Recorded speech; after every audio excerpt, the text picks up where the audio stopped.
Hello my dear students, welcomes to Raj bio classes. तो जैसा कि आप सभी जानते हैं, पिछले वीडियो में हमने होमोथैलिक तक पढ़ लिया था, ठीक है ना। और उसके बाद हम आज पढ़ने वाले हैं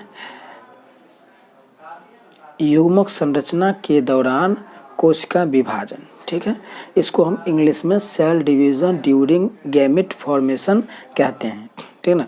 तो देखिए, इसका डिफिनीशन क्या होता है, इसके डिफिनीशन के बारे में जानते हैं। तो इसका डिफिनीशन होता है कि युग्मकों का उत्पादन करने वाली संरचनाएं अथवा कोशिकाएं चाहे अगुणित अथवा द्विगुणित हो, ठीक है। युग्मक हमेशा अगुणित ही होते हैं। ये कोशिका अगुणित होगा चाहे द्विगुणित होगा, लेकिन युग्मक हमेशा अगुणित होते हैं। इन युग्मकों के संलयन से हमेशा द्विगुणित रचना युग्मनज बनते हैं। युग्मनज के विकसित होने पर अगुणित अथवा द्विगुणित प्राणी उत्पन्न हो सकते हैं, ठीक है। तो अब हम बात करते हैं, जब डिफिनीशन पढ़ लिए तो इसके बाद हम बात करते हैं कि कुछ जीवों में अगुणित या द्विगुणित गुणसूत्र होते हैं। तो किस में कितने गुणसूत्र होते हैं, तो इसकी बात हम करते हैं। चलिए, तो देखिए हमने लिख लिया है जीवों में युग्मक को। देखिए क्रमांक संख्या इधर लिख लिए इस साइड में, और इधर जीव का नाम लिख लिए हैं, और यह गुणसूत्र है, युग्मक में गुणसूत्र जाइगोट में, और यह कोशिका में, ठीक है। देखिए पहला बात करते हैं फ्रूट फ्लाई। फ्रूट फ्लाई जीव जो होती है उसमें युग्मक में गुणसूत्र में जो क्रोमोसोम होती है वो 4 होती है, और कोशिका में गुणसूत्र जो होती है 8 होती है। मक्खी जो होती है, हाउस फ्लाई जिसको कहते हैं, तो ये युग्मक में 6 होते हैं और कोशिका में 12 होते हैं।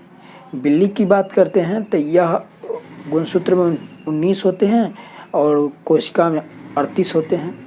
कुत्ता में 39 होते हैं तो कोशिका में 78 होते हैं। यानी कहने का मतलब ये दुगना होता है, ठीक है।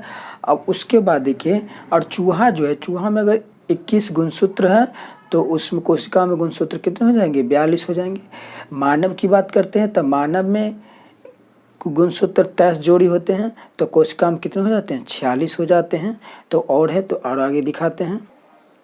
तो उसके बाद देखिए सेब है जिसको हम एप्पल कहते हैं, तो एप्पल में गुणसूत्र अगर 17 है तो कोशिका में 34 होगा, यानी डबल हो जाती है। उसके बाद देखिए धान है, धान में अगर 12 है तो उसके कोशिका में 24 हो जाएंगे। मक्का जिसको हम मकई कहते हैं, यह अगर कोई गुणसूत्र 10 है तो कोशिका गुणसूत्र कितना हो जाएगा, 20 हो जाएगा। आलू है, आलू में अगर हम गुणसूत्र की बात करें तो 24 होते हैं और कोशिका में 48। तितली जो होती है इसमें गुणसूत्र 190 होते हैं और कोशिका में 380।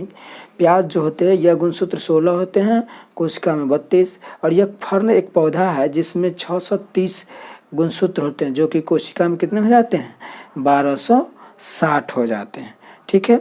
तो अब हम बात करते हैं युग्मक स्थानांतरण के बारे में, यानी इसको इंग्लिश में गैमेट ट्रांसफर कहते हैं।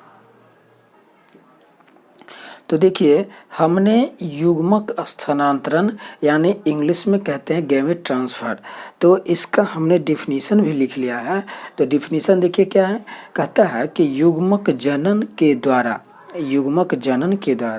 युग्मक, जब युग्मक बनेगा तो नर व मादा से ही मिलने से बनेगा, के पश्चात ये निषेचन क्रिया में भाग लेते हैं। तो कौन भाग लेते हैं, नर तथा मादा युग्मकों को संलयन के लिए एक दूसरे के समीप अपना युग्मक क्या कहलाता है, स्थानांतरण कहलाता है, ठीक है।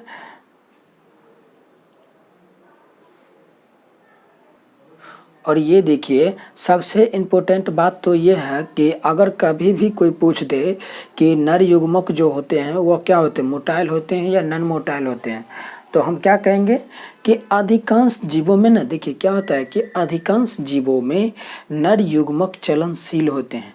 तभी तो जब निषेचन की क्रिया होती है तो मादा की योनि में जब स्पर्म जाता है तो शुक्राणु जो होता है वो क्या करता है, मोटाइल गति करके चलनशील होता है, तब तो वो अंडाणु तक क्या करता है, पहुंच जाता है। तो इसीलिए अधिकांश जीवों में नर युग्मक क्या होते हैं, चलनशील होते हैं, मोटाइल होते हैं। कभी भी पूछ दे तो क्या कहेंगे कि नर युग्मक जो होते हैं वो क्या होते हैं, मोटाइल होते हैं। और देखिए कहता है कि मादा युग्मक बड़े तथा अक्रियाशील होते हैं, यानी मादा का जो युग्मक होता है यानी अंडाणु जो होता है वह बहुत बड़ा होता है। बहुत बड़ा कहने का मतलब बहुत बड़ा नहीं, मतलब बड़ा होता है, बहुत बड़े होते हैं, ठीक है, जो कि अक्रियाशील होते हैं। तो इसको हम अक्रियाशील को क्या कहते हैं, नॉन मोटाइल कहते हैं। तो कभी भी कोई पूछ दे कि अगर मादा युग्मक एग्जाम में आ जाए कि मादा युग्मक क्या होते हैं, तो हम क्या बोलेंगे कि मादा युग्मक अक्रियाशील होते हैं, ठीक है। तो चलिए उसके बाद हम बात करेंगे नेक्स्ट वीडियो में पुष्पी पादपों में एक पुष्पों के परागण दूसरे पौधे पर तो चाहते तो उसे परागण पर परागण कहते हैं। तो इस तरह से अब हम परागण के बारे में बात करेंगे नेक्स्ट वीडियो में, लेकिन उससे पहले, ठीक है, तो कुछ विशेष नहीं था। तो चलिए मिलते हैं नेक्स्ट वीडियो में। Thank you, bye bye.